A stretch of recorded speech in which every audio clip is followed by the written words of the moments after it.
Much of the Mini lineup is refreshed for the 2022 model year, including exterior styling tweaks, new wheels, and updates to the cabin electronics.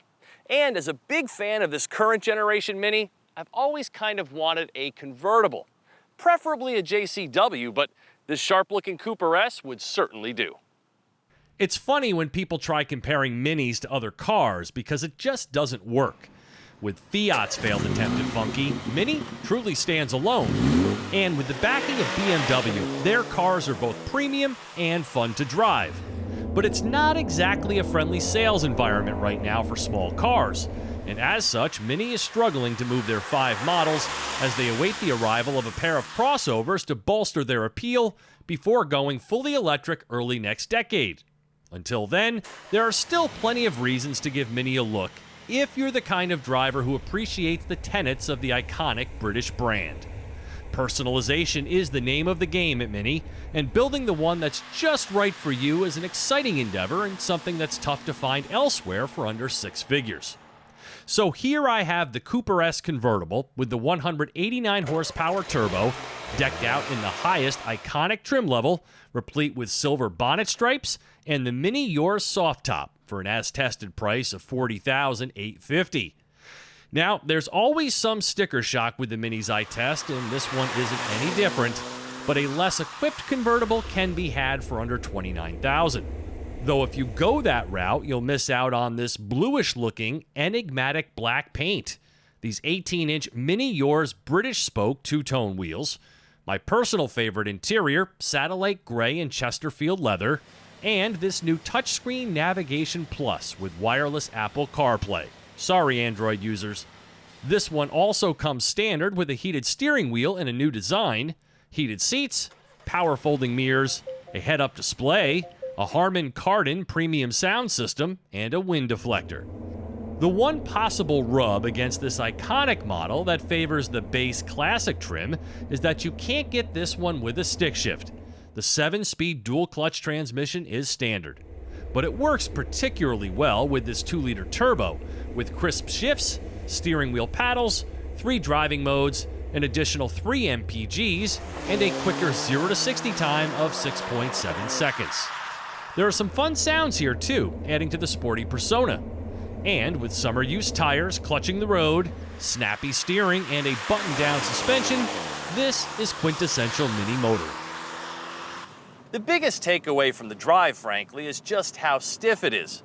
I mean, there's very little flex in these run-flat sidewalls, and the suspension tune is already firm to begin with, so when you're driving through rough patches, it's really too much. I mean, borderline brittle. And personally, I would want the JCW engine tune here, because this one needs just a little more power to really catapult it into that sporty fun realm. But for mid-level driving, with the top down, this is a perfect weekend toy, with very little wind intrusion into the cabin. But just remember, do not go on a shopping spree while you're out, because cargo room is at a premium. The trunk, or boot if you will, is really small, between 6 and 8 cubic feet depending upon the roof's position. But I do like the release levers that allow for you to move the convertible top out of the way for easier access. Also very small and not that usable are the rear seats, which tend to work best as extended cargo space and a holder for the windscreen. But this Union Jack soft top is wicked cool, and its operation is completely automatic, and beyond that, it has a sunroof function that allows for it to be partially opened. And get this, Mini has always advocated for top-down driving no matter the weather, and there's a page in here that keeps track of just that. It looks similar, and it's not completely different than before, but this touchscreen has been updated to act more like your smartphone now. But I have noticed that the touches are pretty sensitive, and sometimes it takes a few tries to get it to click. And then over here in front of the driver is the new digital cockpit, which looks really cool but doesn't really offer anything extraordinary, nor does it allow for any customization, which is odd coming from a company that is all about that. This screen looks like it has more potential, but what you see is what you get.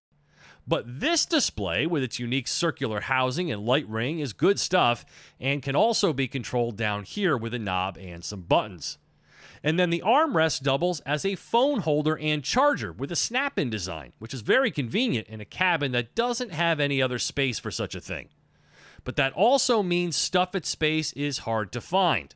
The switchgear keeps its classic design, but the steering wheel has new buttons.